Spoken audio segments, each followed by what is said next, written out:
Let's make this clear. Size does matter. And that sentiment is ever so highlighted with the latest addition to Ping's G Driver stable. The new G400 Max is the company's answer for players looking for more forgiveness in a driver than was offered in the popular G400 released last year. My immediate response upon unveiling the G400 Max was, whoa, that's a big bonce. In fact, if it was a Hollywood actor, this thing would be Ben Affleck. Huge head. Of course, there's a technical reason for the massive 460cc head, and it has everything to do with promoting higher MOI, which helps limit the damage done on off-centre hits. Now that's all well and good if the girth of this driver wasn't so distracting at address.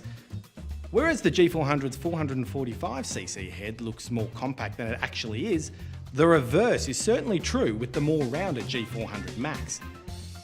Like its older brother, the G400 Max is adjustable up or down 1 degree, and it has the identical crown design with Ping's raised turbulators on top. It even uses the same Dragonfly technology to thin the crown and save weight in the head. Yet despite the array of similarities, in the hands, these two just feel like totally different drivers. One thing Ping has stuck with is the copper-coloured trimmings and shaft, something I don't particularly like in either model. It reminds me too much of an old man's cardigan or toffee lollies. It just doesn't seem to fit with the overall modern design of the club. Putting looks aside, if the G400 Max performs anything like the G400, it'll rightfully earn a sizeable fan base. So let's find out how it went. Putting it to the test in some pretty serious heat, our extensive TrackMan data confirmed what I had resigned myself to feeling after the very first connection. This thing is ridiculous. Ridiculously good. No matter where I made contact on the club face, how hard I swung, or how many times I tried to fault this, the driver proved a serious beast equal to, in fact, probably better than the G400.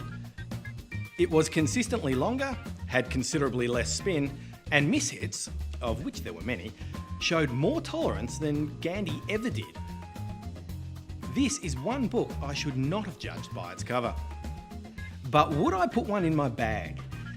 Well, the truth is, I just don't know. I'm genuinely torn. On the one hand, the G400 Max performed better than the G400, which is already a heralded driver. On the other hand, it looks like Rodney Dangerfield after a big night out. Which way to go? I really thought I'd hate the G400 Max based on first impressions, but considering its predecessor, that proved a pretty foolish assumption. In the end, it made me respect it.